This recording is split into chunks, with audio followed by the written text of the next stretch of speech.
परमेश्वराच्या मंदिरात अहोरात्र उभे राहा आणि परमेश्वराचे सर्व सेवक हो. तुम्ही परमेश्वराचा धन्यवाद करा. पवित्र स्थानाकडे तोंड करून आपली बाहू उभारा आणि परमेश्वराचा धन्यवाद करा. आकाश व पृथ्वी यांचा निर्माण करता परमेश्वर सियोनातून तुला आशीर्वाद देव. पिता आणि पुत्र आणि पवित्र आत्मा यास गौरव असो. यावेळेस आपण सर्वजण उभे राहूया आणि गीत क्रमांक 57 आजी भाग्याचा आवाज. गीत क्रमांक 57.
प्रार्थना करूया आपण.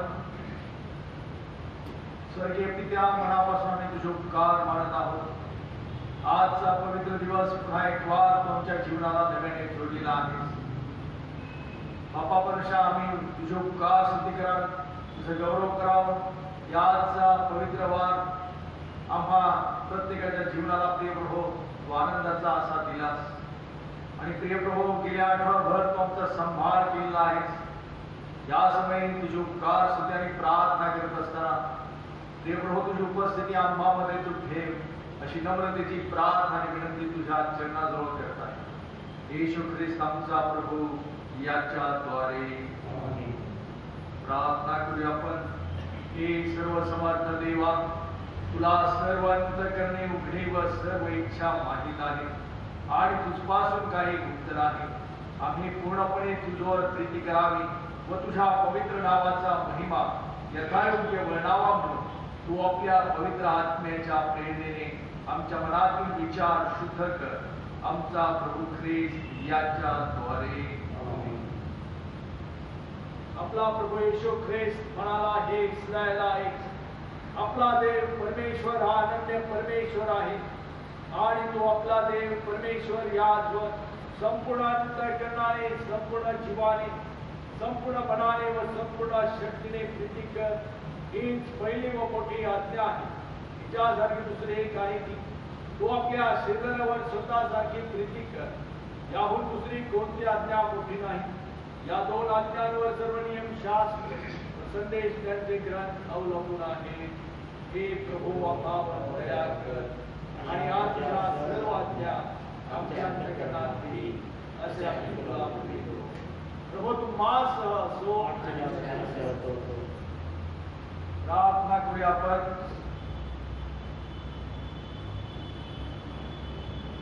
हे प्रभू, तुझ्या लोकांनी जग, देह व शैतान यांच्या मोहाचा प्रतिकार करावा आणि तू जो एकच देव त्या तुला शुद्ध हृदयाने व मताने अनुसरावे म्हणून त्यांना तू अनुग्रह दे, सामर्थ्य दे अशी आम्ही तुला नम्र विनंती करतो. येशू ख्रिस्त आमचा प्रभू याच्याद्वारे. यावेळेस आपण पहिला शास्त्र भाग ऐकूया. पत्राचा शास्त्र भाग आपण ऐकूया.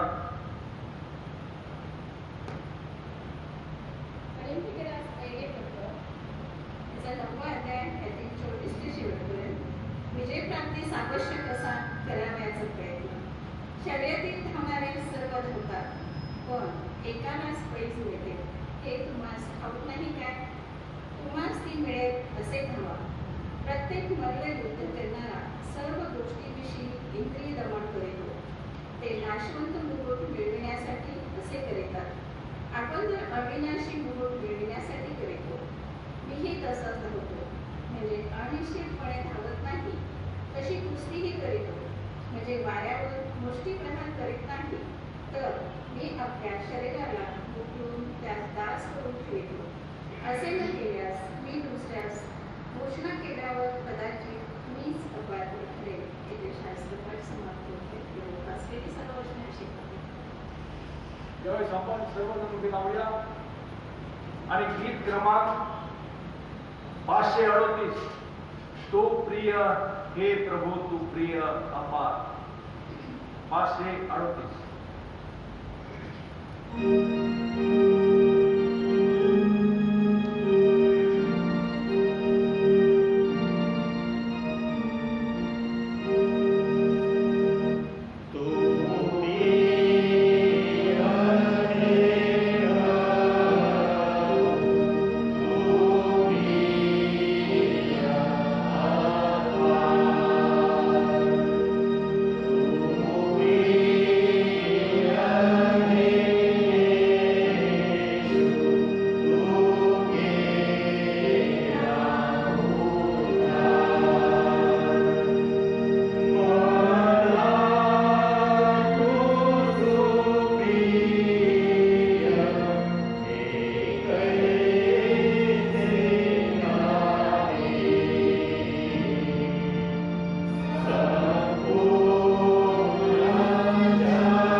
पहिल्या वचनापासून पवित्र शुभोत्मानास प्रारंभ होतो.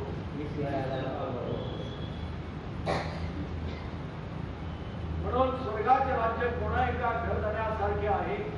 तो आपल्या द्राक्षमळ्यात मोलाने कामगिरी लावाव्यास मोठ्या पहाटेच बाहेर गेला आणि त्याने कामकऱ्यांना रोजचा रुपया ठरवून त्यांना आपल्या द्राक्षमळ्यात पाठविले.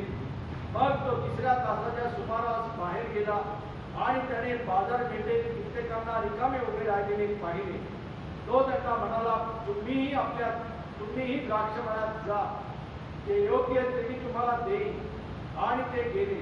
पुन्हा 6व्या व 9व्या तासाच्या सुमारास त्याने बाहेर जाऊन तसेच केले.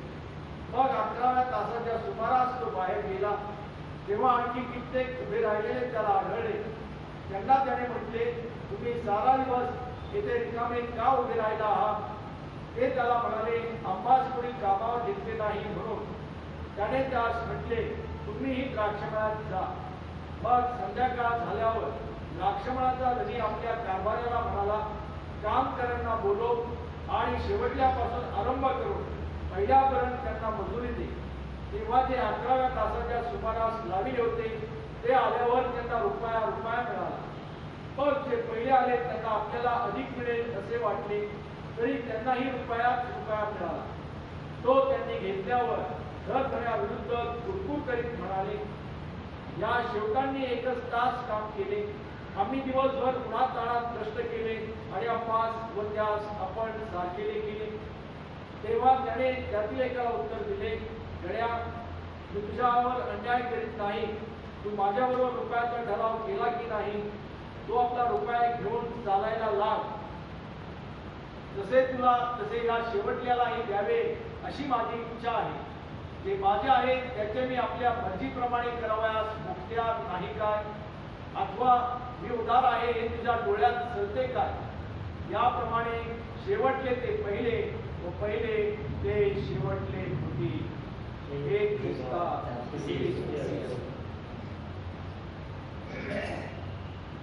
सर्व समर्थ एकच देव पिता, आकाश पृथ्वी आणि सर्व दृश्य व अदृश्य वस्तू यांचा उत्पन्न करणारा, याविषयी विश्वास ठेवतो आणि एकच प्रभू येशू ख्रिस्त देवाचा एकुलता एक पुत्र, जो सर्व युगापूर्वी आपल्या पित्यापासून जन्मित झाला, देवापासून देव, प्रकाशापासून प्रकाश, खऱ्या देवापासून खरा देव, जो जनित आहे पुत्र नाही, जो पित्याच्या तत्वाचा आहे, ज्याच्याद्वारे अवघे झाले व मनुष्यासाठी व आमच्या तारणासाठी स्वर्गातून उतरला आणि पवित्र आत्म्याच्या रूपात कुमारी मरियमेपासून गेलेले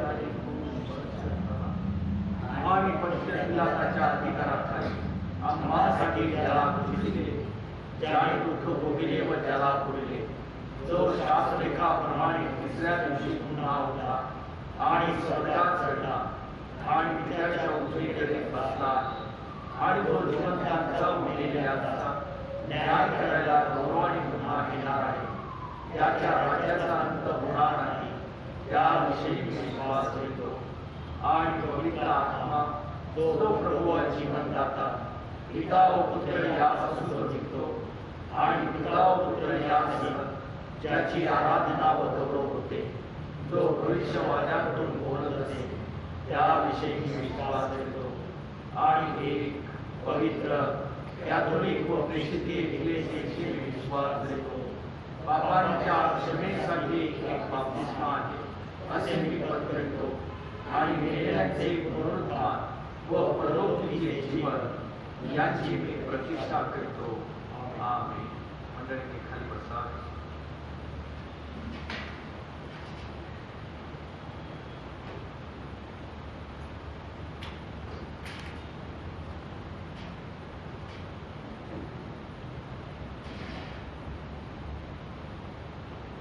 आज विशेष सूचना अशा आहेत की आपल्या धर्मप्रांतामध्ये सर्व धर्मप्रांत हा करोनामुळं चर्चेस सगळे बंद असल्यामुळे धर्मप्रांतामधील आचार्य वर्गांना पगार होत नाहीत. खेड्यातील आचार्यांची परिस्थिती, आर्थिक परिस्थिती बरीच ढासळलेली आहे आणि विशेष करून आपल्या मंडळीमध्ये देखील आर्थिक बऱ्याच अडचणी आलेल्या आहेत. तरी सूचना करण्यात येत आहे मंडळीतील सर्व सभासदांना की कृपा करून आपली असेसमेंट आपल्या भागातील जे चर्च कमिटीचे सभासद असतील त्यांच्या संगती आपण संपर्क साधावा आणि त्यातून विशेष करून सेन्सेसच्या खजिनदार आहेत मायाताई जाधव यांच्या संगती संपर्क साधावा. त्याचप्रमाणे लाजरस पवार आहेत चर्च कमिटीचे सदस्य, जेम्स पटेकर आहेत आणि मी देखील प्रेस इन्चार्ज म्हणून आपण या सर्वांजवळ आपली असेसमेंट किंवा उपकार स्तुतीचे दान किंवा अजून काही सिमेट्री करता वगैरे आपल्याला फंड वगैरे द्यायचा असेल तर आपण या पास्टेट कमिटीच्या सभासदांकडे आपली वर्गणी किंवा आपले उपकार स्तुतीचे दान आपण देण्याची कृपा करा. कारण की धर्मप्रांतामधील बाळकांना अडीअडचणीमध्ये तोंड देण्यासाठी आपली असेसमेंट आपण देत असतो. त्या असेसमेंटमधूनच त्यांचे पगार होत असतात. तरी या कोरोनाच्या काळामध्ये विशेष करून आपण आपल्या मंडळीमधून जास्तीत जास्त उपकार स्तुतीचे दान आपल्या चर्च करता दिले तर आपल्या चर्चला देखील ती मदत होईल.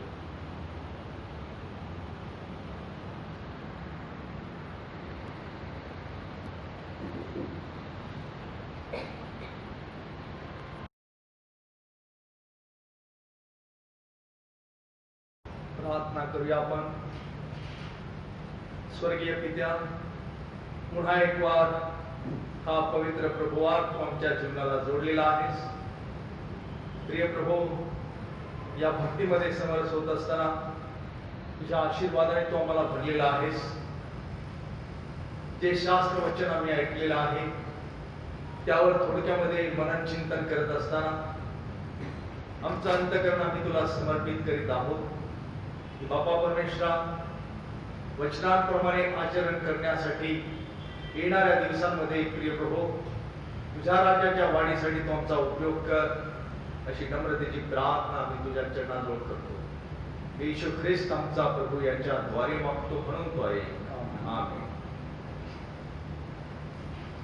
प्रियांनो, नव्या करारामध्ये जे 4 शुभवर्तमान दिलेले आहेत त्यामध्ये जर आपण या 4ही शुभवर्तमानाचा आपण बारकाईने अभ्यास केला तर येशू ख्रिस्ताने त्याच्या सेवा कार्यामध्ये अनेक चमत्कार केलेले आहेत आणि त्यावरून त्याच्या सामर्थ्याची आपल्याला प्रचिती येत आहे. आणि या 4ही शुभवर्तमानामधून येशूचे सेवा कार्य आपल्याला स्पष्ट होत आहे. प्रियांनो, येशू ख्रिस्ताच्या मागे लोकांचा समुदाय अनेक प्रकारच्या अडीअडचणीतून लोक ख्रिस्ताच्या संगती चाललेले होते. त्यांनी कधी स्वतःची पर्वा केलेली नाही की माझ्याजवळ भाकर आहे किंवा नाही किंवा जेवणासाठी मजकट डबा वगैरे आहे का नाही, काही नाही. परंतु केवळ येशूचा ध्यास त्यांना लागलेला होता आणि येशूच्या ध्यासाच्या आणि विशेष करून येशूच्या संगती सहवासामध्ये आम्ही आहोत आणि जे आशीर्वाद त्यांना लाभत होते त्यामध्ये जास्तीत जास्त गर्दी येशूच्या बरोबर ते चाललेले असताना करत असत. आणि त्यामध्ये आपण पाहिलेलं आहे की वेगवेगळ्या मतांचे, वेगवेगळ्या भिन्न प्रकारांचे लोक त्या ठिकाणी होते. कोणी त्या ठिकाणी त्याचा संदेश ऐकण्यासाठी येत होते, कोणी चमत्कार पाहण्यासाठी येत होते आणि विशेष करून बरे होण्यासाठी देखील त्या ठिकाणी लोक त्या गर्दीमध्ये बसलेले होते. या लोकसमुदायाला अनेक प्रकारचे दाखले प्रभू येशू ख्रिस्ताने दिलेले आहेत आणि त्या दाखल्यांमधून त्याने जीवनाचा खरा अर्थ काय आहे हे त्याने दाखवलेला आहे. आणि विशेष करून याचं एक छोटस उदाहरण जर आपण घेतलं तर मत्तयाचा 5वा अध्यायामधील डोंगरावरील प्रवचन, संडे स्कूल पासून आपण हे आपल्याला शिकवलं जातं आणि आपल्या सर्वांच्या ते पाठ आहे. आणि अतिशय सुंदर रीतीने त्याने आपल्याला त्या ठिकाणी पटवून दिलेलं आहे की आमचे जीवन कसे असावे. आणि 3ऱ्या वचनात सांगितलेले आहे की जे आत्म्याचे देन ते धन्य, कारण स्वर्गाचे राज्य त्यांचेच आहे. आणि म्हणून प्रियांनो, आमच्या जीवनामध्ये प्रभू येशू ख्रिस्ताने आम्हाला जन्म दिलेला आहे. हा जन्म त्याच्या इच्छेनुसार आम्ही वागावं, त्याला आनंदयुक्त गोष्टी किंवा कृत्य आमच्या अंतःकरणापासून आमच्या कृतीतून व्हावी ही त्याची इच्छा आहे. आणि ही इच्छा पूर्ण करण्याकरता विशेष करून त्याच्या सानिध्यात आम्ही राहणं गरजेचं आहे. आणि विशेष करून आमचं अंतःकरण शुद्ध ठेवणं फार गरजेचं आहे. पवित्र शास्त्रामध्ये दुसरं एक आपल्याला उदाहरण पाहायला मिळतं की मिठावरून दिलेला दाखला. आणि आपण त्यामध्ये पाहत आहोत की तुम्ही पृथ्वीचे मीठ आहात. मिठाचा खारटपणा जर गेला तर माणसाच्या पायाखाली ते तुडवण्याशिवाय इतर कशातलाच उपयोग या मिठाचा होत नाही. त्याचप्रमाणे दुसरं एक उदाहरण आपण शास्त्रामधून पाहूया की दिव्यावरून आपल्याला धडा दिलेला आहे. आणि त्यामध्ये सांगितलं आहे की तुमचा प्रकाश लोकांसमोर असा पडू द्या की त्यांनी तुमची सत्कर्मे पाहून तुमच्या स्वर्गातील पित्याचं गौरव करावं. मत्तयाच्या 6व्या अध्यायामध्ये 25 ते 30 वचन जर आपण पाहिलं तर त्यामध्ये सांगितलेलं आहे की यास्तव तुम्ही उद्याची चिंता करू नका. पहा तर आकाशातील पाखरांकडे तुम्ही निरखून पहा. ती पेरणी करीत नाहीत, अगर कापणी करीत नाहीत किंवा कोठारात काही साठवीत नाहीत, तरी तुमचा स्वर्गीय पिता त्यांना खावयास देतो. तुम्ही त्यापेक्षा किती श्रेष्ठ आहात की नाही. प्रियांनो, अनेक उदाहरणं आम्हाला पवित्र शास्त्रामधून दाखवलेले आहेत. अशा प्रकारे दाखले देऊन येशूने लोकांना शिकवण दिलेली आहे की त्यांचा हेतू एवढाच होता, त्याचा हेतू एवढाच होता की लोकांनी चांगलं जीवन जगावं, लोकांनी अध्यात्मामध्ये वाढावं, लोकांनी सर्व वाईट गोष्टी सोडून देवाच्या सानिध्यात राहावं आणि देवाला आवडणाऱ्या गोष्टी त्यांनी कराव्या. आणि आपण पाहत आहोत की कुठल्याही गोष्टीची सुरुवात आपण करत असताना ही आपल्या अंतःकरणापासून सुरुवात होत असते. आणि म्हणून या ठिकाणी आपण पाहत आहोत की वचन सांगितले आहे की जे अंतःकरणात असतं तेच आपल्या मुखावाटे बाहेर, जे आपल्या अंतःकरणात असतं ते आपल्या मुखावाटे बाहेर निघते. आणि आता जो शुभवर्तमानाचा भाग आम्ही वाचलेला आहे त्यामध्ये देखील आपण पाहत आहोत की येशूने द्राक्ष मळ्यातील कामकऱ्यांचा दाखला या ठिकाणी दिलेला आहे.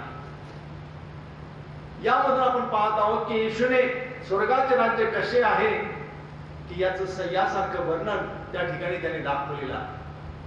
आणि म्हणून आपण पाहतो मत्तयाचा 13वा अध्याय यामध्ये जर आपण पाहिलं तर येशूने स्वर्गाच्या राज्याला अनेक प्रकारच्या उपमा दिलेल्या आम्हाला त्यामधून दिसून येतात. आणि म्हणून प्रियांनो, आपण पाहत आहोत स्वर्गाचे राज्य हे विशेष करून आम्हाला त्याने दाखवलेला सार्वकालिक जीवनाचा मार्ग आम्हाला त्या ठिकाणी दाखवलेला आहे. आणि म्हणून प्रियांनो, येशूने स्वर्गाच्या राज्याची तुलना पेरणारा, निदान, कणकेच्या गोळ्यातील खमेर, गुप्त ठेव, मोहरीचा दाणा, मोती आणि जाळे यांच्याशी केलेली आहे. आणि या सर्व गोष्टी आपल्याला पवित्र शास्त्रामधून वाचवायला मिळत आहे. आणि या सर्व दृष्टांतांना स्वर्गाच्या राज्याची उदाहरणे आपण पाहत आहोत दिलेली आहे. आणि म्हणून प्रियांनो, आम्ही इथे देखील स्वर्गाच्या राज्याला एका घरधण्याची उपमा दिलेली आम्ही पाहतो. या धन्याने आपल्या द्राक्षमळ्यात काम करण्यासाठी काही कामगारांना त्या ठिकाणी बोलवलेलं आहे. आणि सकाळीच त्यांना बोलवलेलं होतं. त्यांना त्याने बोलताना कबूल केलं, केवळ त्यांच्यासाठी त्यांनी ठरवून घेतलेलं होतं की तुम्हाला मी तुमची मजुरी 1-1 रुपया तुम्हाला देईल. आणि मग 3ऱ्या, 6व्या, 9व्या आणि 11व्या तासास म्हणजेच आपल्या भाषेत जर बोलायचं असेल तर सकाळी 9 वाजता, दुपारी 12 वाजता, दुपारी 3 वाजता आणि सायंकाळी 5 वाजता या वेळेमध्ये जे काम करी रिकामे आहे तसे त्या द्राक्षमळाच्या मालकाला दिसले आणि त्याने ते पाहिलं आहे आणि त्याने त्या ठिकाणी त्या सर्वांना त्याने बोलवून घेतलेला आहे आणि मग तो म्हणालेला आहे आपल्या मळ्यात काम करण्यास तुम्ही जा. त्यांनी त्याला आज्ञा दिलेली आहे आणि मग हे सर्व सेवक त्या ठिकाणी गेलेले आहेत आणि त्यांना पण म्हणालेला आहे जो योग्य आहे ते मी तुम्हाला देईन. आणि मग संध्याकाळी त्या मालकाने या सर्व मजुरांना तेवढीच मजुरी म्हणजे 1 रुपया जो ठरवला होता तो त्याने त्यांना दिलेला आपण पाहत आहोत. प्रियानो, या दृष्टांतावरून आपल्याला 2 गोष्टी समजून घेता येतात आणि त्या म्हणजे पहिली म्हणजे रुपयाने आपल्याला तारणाचा बोध होतो. जेवढ्या लोकांना निवडले तेवढ्यांना सर्वांना तो तेच सारखेच तारण तो देत आहे. आणि विशेष म्हणजे दुसरी गोष्ट आपण देवाची सेवा कितीही कुणी केलेली असली तरी तो काळ ख्रिस्तच ठरवत असतो. आणि प्रियांनो, या ठिकाणी आपण पाहत आहोत की त्याने सर्वांना 1 रुपया दिलेला आहे. जे सकाळी होते त्यांना पण रुपया दिलेला आहे, दुपारी आले त्यांना रुपये दिले, परत 4थ्या 3ऱ्या प्रहराला जे आलेले आहेत त्यांना पण त्याने रुपया दिलेला आहे. आणि प्रियांनो, आपण पाहत आहोत की आपल्याला माहित आहे की येशू ख्रिस्ताला ज्यावेळेस वधस्तंभावर टांगलेलं होतं त्यावेळेस त्याच्या दोन्ही बाजूला 2 चोर होते आणि त्यामध्ये एकाने येशूला ओळखलेलं होतं. तो म्हणाला, तू जेव्हा राज वैभवाने पुन्हा येशील तेव्हा माझी आठवण कर. आणि मग प्रियांनो, आपल्याला माहित आहे आयुष्याच्या अखेरच्या क्षणाला या चोराला सार्वकालिक जीवन मिळालेलं आहे.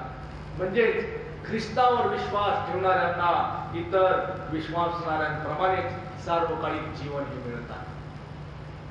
त्यामध्ये कसलाही भेदभाव नाही. त्या द्राक्षमळ्याच्या मालकाला त्याने कबूल केलं होतं की मी रुपयाच देईन.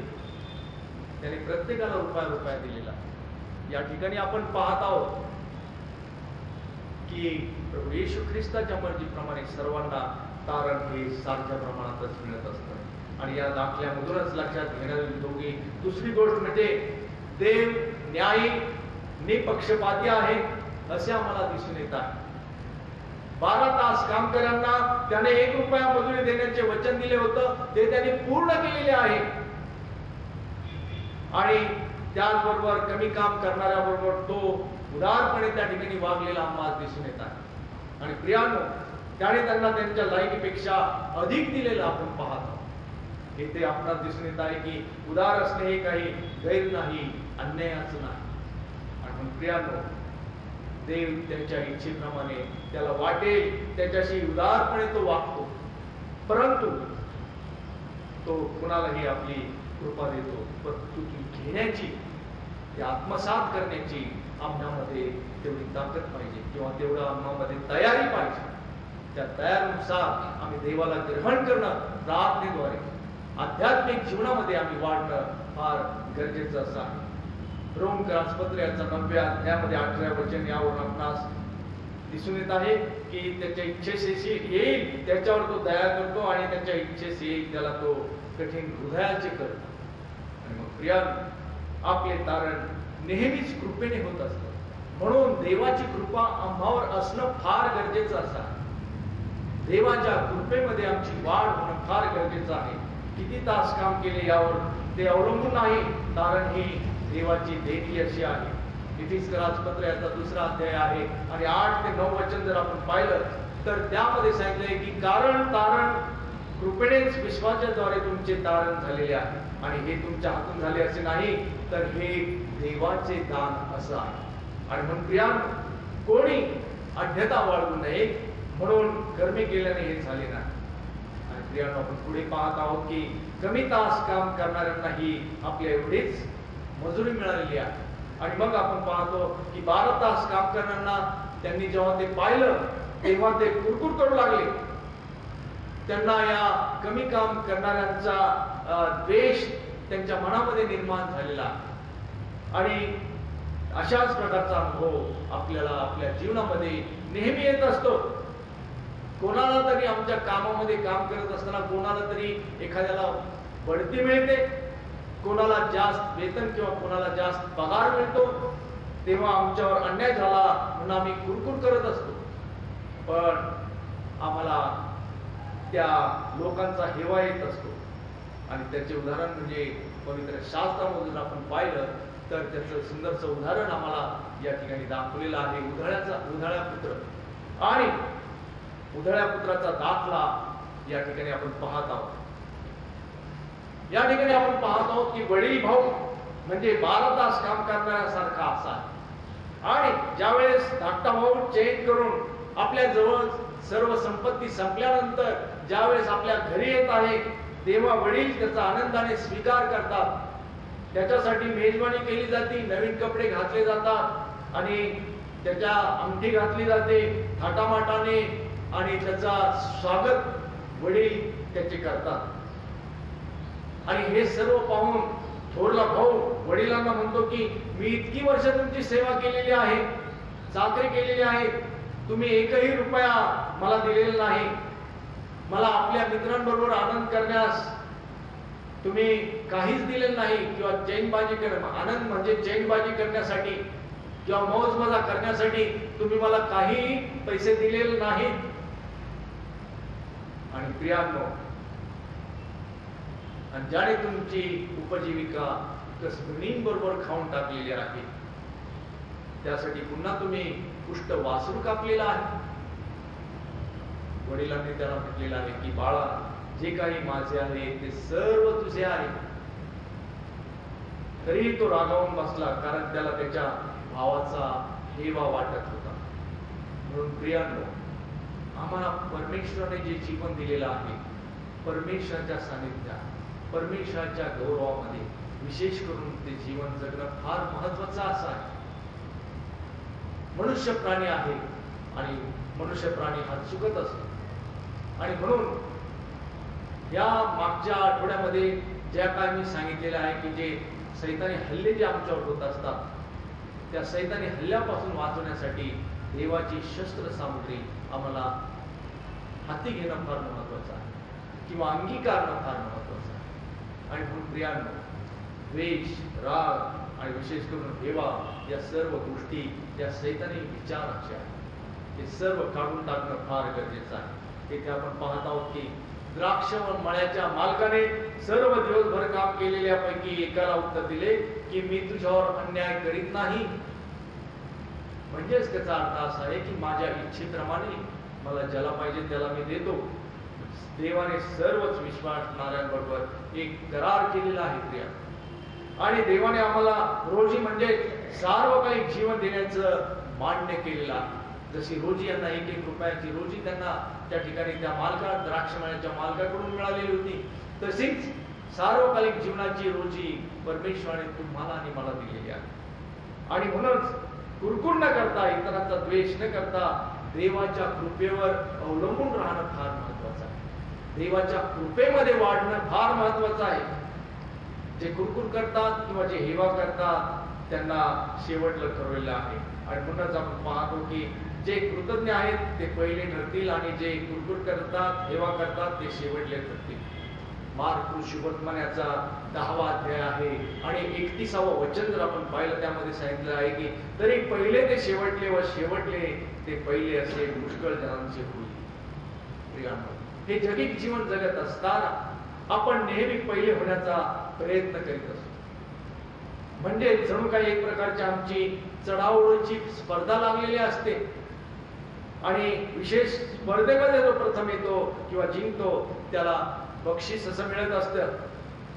आणि या स्पर्धेमध्ये आम्हाला देखील भाग घ्यायचा आहे, पण आम्हाला जगिक स्पर्धेमध्ये भाग घ्यायचा नाही, तर सार्वकालिक जीवनाचा मुकुट मिळविण्यासाठी आम्हाला या शर्यतीमध्ये भाग घ्यायचा आहे. पत्राचा जो भाग आम्ही आता ऐकलेला आहे, पहिले कोरिंथ्याचा 9वा अध्याय 24 ते 20 वचन, 27 वचन, या 27 वचन, 24 ते 27 वचन, यामध्ये 25व्या वचनामध्ये जर आपण पाहिलं तर त्यामध्ये सांगितले आहे की स्पर्धेत भाग घेणारा प्रत्येक जण सर्व गोष्टीविषयी इंद्रिय दमन करतो. प्रत्येक जण इंद्रिय दमन करतो, ते नाशवंत मुकुट मिळविण्यासाठी असे करतात. आपण तर अविनाशी मुकुट मिळविण्यासाठी असे करतो. आमचे ख्रिस्ती जीवन हे एखाद्या शर्यतीसारखे आहे. शर्यतीमध्ये अंतिम ध्येय म्हणजे ख्रिस्ताची पूर्णता आम्हाला प्राप्त करून घ्यायची आहे आणि अशा मर्यादेपर्यंत पोहोचणे होय की देवाच्या सानिध्यामध्ये आम्ही जाणं गरजेचं आहे. आणि प्रियांनो, देवाच्या पुत्राच्या म्हणजेच ख्रिस्ताच्या प्रतिमेप्रमाणे आम्हाला बनायचं आहे. म्हणून या सर्व जगिक गोष्टीपासून आमच्या अंतःकरणाचं संरक्षण करणं फार गरजेचं आहे. ख्रिस्तासारखे होणं हे आपल्या जीवनातील सर्वोच्च ध्येय असणं हे फार महत्वाचं आहे. आणि म्हणून प्रियांनो, या ध्येयासाठी आपण स्वतःचा ध्येय आणि मन काबूत ठेवलं पाहिजे. आणि मग या ठिकाणी म्हणते म्हणजे आत्मसंयम आम्ही करणं फार गरजेचं आहे. मनावर ताबा मिळवणं फार गरजेचं असं आहे. आपल्या म्हणजे आपण अविनाशी मुकुट मिळवण्यासाठी धडपड केली पाहिजे. जुन्या काळामध्ये, पाऊलाच्या काळामध्ये शर्यतीत भाग घेऊन ते जिंकणाऱ्याला बक्षीस म्हणून लॉरेल नावाचा एक वेल होता, लॉरेल झाडाच्या नावाचा. आणि त्या लॉरेल झाडाच्या किंवा त्या लॉरेल वेलाचा ते मुकुट बनवत असत. आणि तो मुकुट जो स्पर्धेत पहिला येईल त्या स्पर्धकाला त्याच्या डोक्यावर तो मुकुट घातला जाईल. आणि त्या मुकुटाला किंवा त्या लॉरेल झाडाच्या वेलाला फार महत्व असं होतं. आणि त्या स्पर्धेमध्ये जो पहिला आला त्याला तो लॉरेल नावाच्या वेलाचा किंवा त्या झाडाच्या फांद्याचा मुकुट जो केलेला असं तो त्याच्या डोक्यावर घातला जाईल. आणि मग त्यामध्ये त्या व्यक्तीचा सन्मान केला जाईल, मान सन्मान त्याचा केला जात असत, त्याची वाहवा केली जात असे. आणि त्याला एक महत्वाचं स्थान त्यावेळेस दिलं जात असे की हा शर्यतीमध्ये पहिला आलेला आहे. आणि ख्रिस्ती लोकांनी सुद्धा आम्हाला प्रियांनो, ख्रिस्ती लोकांना सुद्धा बक्षीस मिळणार आहे. आणि आपण देवाची सेवा विश्वासूपणाने केल्याबद्दल देव आमचा देखील मान करणार आहे. आणि जे विशेष करून तो मान आम्हाला स्वीकारायचा. आपण पाहत आहोत की पानांनी बनवलेला मुकुट हा 1-2 दिवसात वाळून जातो, सुकून जातो. परंतु आमचं जे बक्षीस आहे ते कधीही नाश न होणारे असं आहे, ते कायमचं टिकणार आहे. आणि याचा उल्लेख पवित्र शास्त्रामध्ये 2 तिमोथेचा 2 अध्याय आहे आणि 4 ते 5 वचन, त्याचप्रमाणे 4 अध्याय 7 ते 8 वचन, याकोबाच्या पत्राचा 1 अध्याय आहे 12 वचन. यामध्ये आम्हाला हे सर्व मुकुट पाहण्यास मिळतात. पवित्र शास्त्रामध्ये ख्रिस्ती लोकांना 7 मुकुट त्या ठिकाणी आम्हाला दाखवलेले आहेत. आणि पहिला मुकुट जर आपण पाहिला तर याकोबाचं पत्र याचा 1 अध्याय आहे आणि 12व्या वचनामध्ये पहिला मुकुट सांगितलेला आहे की जो मनुष्य परीक्षेत टिकतो तो परीक्षेत उतरल्यावर त्याला जीवनी मुकुट मिळतो. दुसरा मुकुट आपण पाहूया की अविनाशी मुकुट. आणि आपण आताच पौराणे सांगितलेल्या उदाहरणाद्वारे पाहिलेले आहे की ते विनाशी मुकुट मिळविण्याकरता धावले, परंतु आपण अविनाशी मुकुट मिळविण्याकरता धावतो. आणि तिसरा मुकुट आपण पाहू, अभिमानाचा मुकुट. आमची आशा, आमचा आनंद, आमच्या अभिमानाचा मुकुट जर कोणता असेल तर ख्रिस्त हाच एकमेव आमच्या अभिमानाचा मुकुट असा आहे. तारणारा आहे तो. त्याच्यावर विश्वास ठेवणे आणि इतरांना देखील आमचे देवाबद्दल सांगणे, सुवार्ता सांगणे. आणि प्रियांनो, विश्वासणाऱ्यांना हा मुकुट देण्यात येतो. म्हणजे ख्रिस्तासाठी आत्मे जिंकणाऱ्यांना अभिमानाचा मुकुट हा मिळत असतो. चौथा मुकुट आपण पाहूया, नीतिमत्वाचा मुकुट. नीतिमत्वाचा मुकुट म्हणजे आम्हाला मिळालेले एक प्रतिफळ असं आहे. ज्यावेळेस आमचा विश्वास, आमचा भरोसा आम्ही ज्यावेळेस ख्रिस्तावर टाकतो त्यावेळेस हा नीतिमत्वाचा मुकुट आम्हाला प्राप्त होत असतो. 5वा मुकुट आहे गौरवाचा मुकुट. गौरवाचा मुकुट म्हणजे विश्वासू, आज्ञाधारक, देवाने पाचारण केलेल्या लोकांसाठी हा विशेष प्रकारे गौरवाचा मुकुट आहे. आणि म्हणून प्रियांनो, या गोष्टी करत असताना या वचनांप्रमाणे आमचं जीवन असणं फार गरजेचं आहे. म्हणजेच आम्हाला हे मुकुट आम्हाला प्राप्त होणार आहे. 6वा मुकुट आपण पाहूया, विजयाचा मुकुट. देवाचे वचन दृढ धरून राहिल्यावर हा विजय मुकुट आम्हाला प्राप्त होत असतो.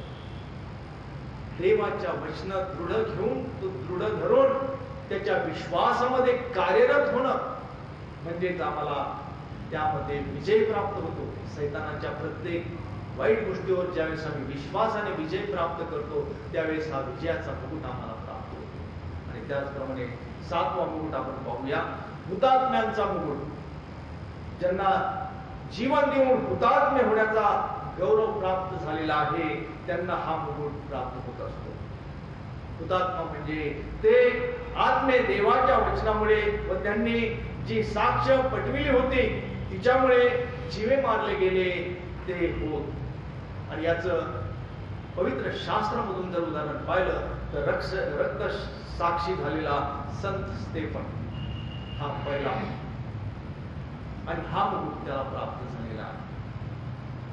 प्रेषितांच्या कृत्याचा 7वा अध्याय आहे आणि 54 ते 60 या वचनांमध्ये याचा उल्लेख आम्हास पाहावयास मिळत आहे. प्रियांनो, हे 7ही मुकुट मिळवण्यासाठी आमची धडपड असणं फार गरजेचं आहे. आणि म्हणून प्रियांनो, आमची कृती देवाला आवडणारी या 7 मुकुटांमधून प्रगट होणं फार गरजेचं आहे. आज आम्ही सभोवती पाहतो, जगाकडे पाहतो तर आम्हाला अपयशाच्या गोष्टी जास्तीत जास्त दिसतात आणि त्यामध्ये आम्हाला हजारो वर्षे मानव जातीला यातना मरण सहन करणे लागत आहे. परंतु प्रियांनो, या गोष्टी, ज्या 7 गोष्टी मी तुम्हाला सांगितलेल्या आहे, 7 मुकुट जे मी तुम्हाला सांगितलेलं आहे, हे मुकुट मिळविण्याची धडपड जर आमच्यात असेल तर आम्हाला प्रभू परमेश्वर तारणाचा मार्ग दाखवणार आहे. सार्वकालिक जीवनाचा मार्ग तो आम्हाला दाखवणार आहे. आणि विशेष करून यामधून आमची जर सुटका करून घ्यायची असेल तर ती सुटका करणारी शक्ती म्हणजे आमची देवाची अत्यंत महान अशी शक्ती होय. आणि ही शक्ती या मुकुटांद्वारे आम्हाला ही प्राप्त होणार आहे. आणि या दयेमुळेच ही शक्ती आम्हाला प्राप्त होते. फिलिप्पिकरास पत्राचा 3रा अध्याय आहे आणि 8 ते 11 वचन, तसेच इफिसकरास पत्राचा 1ला अध्याय आहे आणि 18 ते 23 वचन यामध्ये सांगितले आहे की दैवी शक्तीचा अनुभव मिळविण्यासाठी या जगातील सर्व चांगल्या गोष्टी, गौरव ही सोडून देण्याची तयारी आमच्यात असली पाहिजे. तरच या गोष्टी आम्हाला मिळणार आहे, तरच हे 7 मुकुट आम्हाला प्राप्त होणार आहे. आणि तसेच संत पेत्राने म्हटले आहे की मौल्यवान आणि अतिमहान अशी वचने आम्हाला देण्यात आलेली आहेत. त्याद्वारेच आपण ईश्वरी स्वभावाचे भागीदार होणं गरजेचं आहे. विशेष करून आज जे वचन आम्ही वाचलेलं आहे त्या वचनांवर थोडक्यामध्ये आम्ही विचार विनिमय केलेला आहे आणि आम्हाला खात्री पडली की देवाच्या इच्छेनुसार आपला विश्वास असणं गरजेचं आहे आणि देवाच्या इच्छेमध्ये वाढणं फार गरजेचं आहे. आमचा विश्वास दृढ होणे आणि या 7 मुकुटामध्ये आम्ही चालणं फार गरजेचं आहे. आपल्याला येशू ख्रिस्ताबरोबर स्वर्गामध्ये आध्यात्मिक जीवन मिळणार आहे. म्हणूनच आपले मन जगिक गोष्टी ऐवजी स्वर्गाकडे असणं फार गरजेचं आहे. अध्यात्माकडे आमचं मन लागणं फार गरजेचं आहे. जेथे विशेष करून ख्रिस्त देवाच्या उजवीकडे जिथे बसला आहे त्यावरील गोष्टी मिळविण्याचा प्रयत्न आम्ही करणं फार गरजेचं आहे. वरील गोष्टीकडे मन लावा, पृथ्वीवरील गोष्टीकडे लावू नका. फिलिप्पिकरास पत्र याचा 3रा अध्याय आहे आणि 1 ते 2 वचनामध्ये आम्हाला हे पाहायला मिळत आहे. आणि विशेष करून आज या प्रभुवारी मी तुम्हाला हेच सांगत आहे की या शेवटच्या काळामध्ये आम्ही आमचं आचरण देवाला प्रिय असं ठेवणं गरजेचं आहे. देवाच्या सानिध्यात राहणं फार गरजेचं आहे. आणि विशेष करून आपण पाहत आहोत की या धावपळीच्या जीवनामध्ये, या शेवटच्या काळामध्ये कितीतरी गोष्टी अशा आहेत की विनाशाकडे घेऊन जाणाऱ्या आहेत. एकही गोष्ट आम्हाला या जीवनामध्ये चांगली दिसत नाही. जास्तीत जास्त विनाश आणि विनाशच होत चाललेला आपण पाहत आहोत. त्या सर्व गोष्टी सांगायची इथे काही गरज नाही. पूर वगैरे आहे, लढाया, या सगळ्या गोष्टी आपण पाहत आहोत, अनुभवत आहोत, त्यामधून जात आहोत. हजारो आणि लाखो लोक रोज आणि रोज मरत आहेत, मृत्युमुखी पडत आहेत. प्रियांनो, आम्ही आमचा जीवनी मुकुट मिळवण्यासाठी कुठपर्यंत आमची धाव पोहोचलेली आहे हे देखील पाहणं गरजेचं आहे. आत्मपरीक्षण करा आणि येणाऱ्या दिवसामध्ये देवाच्या सानिध्यात वाढण्याचा प्रयत्न करा. हीच कळकळीची प्रार्थना आणि विनंती आज मी तुम्हाला या संदेशाद्वारे करीत आहे. आपण प्रार्थना करूया. हे सदैव परमेश्वरा, सदैव जीवन आमचं सफल करणाऱ्या तू आमचा बाप आहेस. प्रिय प्रभू, कुणाचाही नाश होऊ नये ही तुझी इच्छा आहे. प्रिय प्रभू, सर्वांना सार्वकालिक जीवन मिळावं आणि ते जीवन प्रिय प्रभू आमचं सफल व्हावं म्हणून प्रिय प्रभू तुझ्या वचनांप्रमाणे आमचं आचरण असावं की तुझ्या इच्छेप्रमाणे आम्ही वागावं. म्हणून बापा, देहाचा आमच्या आत्म्याचा तू ताबा घे. आमचा अशक्तपणा तू दूर कर आणि प्रिय प्रभू जीवनी मुकुट मिळविण्यासाठी आमची धडपड इथून पुढेही चालू राहावी. म्हणून प्रभू, सैतानी सर्व गोष्टींवर विजय मिळवण्याकरता सामर्थ्याचा आत्मा तू आम्हाला दे अशी नम्रतेची प्रार्थना आणि विनंती तुला करतो. येशू ख्रिस्त आमचा प्रभू याच्याद्वारे मागतो म्हणून तो आहे.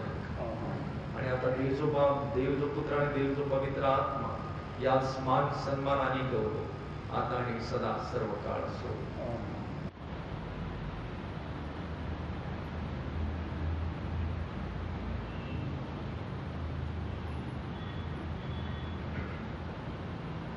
प्रार्थना करूया आपण.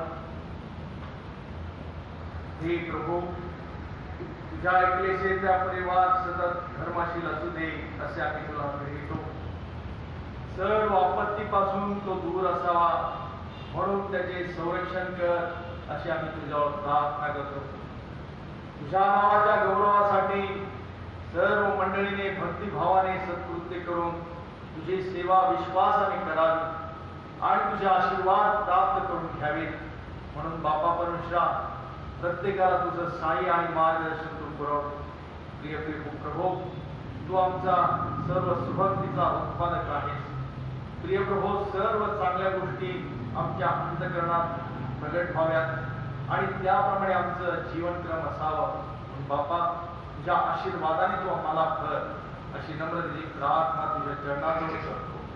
येशू ख्रिस्त आमचा प्रभू याच्याद्वारे आपण प्रार्थना करूया. हे सर्व समर्थ व सदैव जिवंत ईश्वरा, आम्ही मनापासून तुझे उपकार यासाठी करतो की ज्या आम्ही विशेष करून ही भक्ती केलेली आहे, सर्व भक्ती तू आशीर्वादित केली. प्रिय प्रभू, तुझ्या आशीर्वादाने तू आम्हाला घडलं. येणाऱ्या दिवसामध्ये प्रिय प्रभू, तुझं कार्य होण्यासाठी तुझ्या पवित्र आत्म्याचं मार्गदर्शन तू आम्हाला पुरव आणि तुझ्या सानिध्यात सदैव आम्ही राहावं. म्हणून बापा परमेश्वरा, तुझ्या आशीर्वादाच्या गोष्टी सतत आणि सतत तू आमच्यावर कर. आज विशेष आम्ही प्रार्थना करतो आमच्या चर्चमधील सर्व सभासदांसाठी, त्यांच्या कुटुंबियांसाठी की बापा परमेश्वरा, तुझ्या सानिध्यात, तुझ्या भयात आणि तुझ्या प्रीतीत प्रत्येक लहान थोराची वाढ व्हावी. या कोरोनाच्या काळामध्ये प्रियप्रमाणे राहत असतात, विशेष करून प्रत्येकाचा सांभाळ तू कर. विशेष करून प्रत्येकाला तुझ्या आशीर्वादाने भर. आरोग्य दे, शक्ती, सामर्थ्य दे. अशक्तपणा दूर कर आणि बापांशा विशेष करून जे आजारी आहेत त्यांच्यासाठी प्रार्थना करतो. अशा सर्वांना प्रिय प्रभू तुझं सामर्थ्य प्राप्त होऊ दे आणि आजारातून त्यांना बरं कर आणि तुझ्या सेवेमध्ये त्यांना दृढ कर अशी नम्रतेची प्रार्थना आम्ही तुझ्या चरणाजवळ करत आहोत. येशू ख्रिस्त आमचा प्रभू याच्याद्वारे मागतो म्हणून तो आहे. यावेळेस आपण सर्वजण उभे राहूया आणि गीत क्रमांक 549 येशूचे नाम गोड फार दिनांना लागत. 549.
पहिली प्रार्थना म्हणूया. हे आमच्या स्वर्गातील बाप्पा, तुझे नाव पवित्र मानले जाओ, तुझे राज्य येवो, जसे स्वर्गात तसे पृथ्वीवर. तुझ्या इच्छेप्रमाणे हो. आमची रोजची भाकर आता आज दे, आणि जशी आम्ही आपल्या अपराधांची क्षमा करतो तशी तू आमच्या अपराधांची क्षमा कर. आणि आम्हास परीक्षेत आणू नकोस, तर आम्हास वाईटापासून सोड.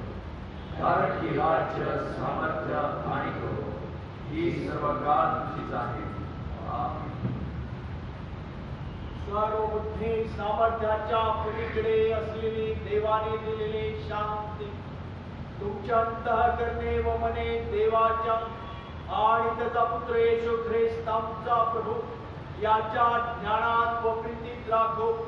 आणि सर्व समर्थ देव पिता, पुत्र आणि पवित्र आत्मा याचा आशीर्वाद आता आणि सदा सर्वदा तुम्हा सह राहो.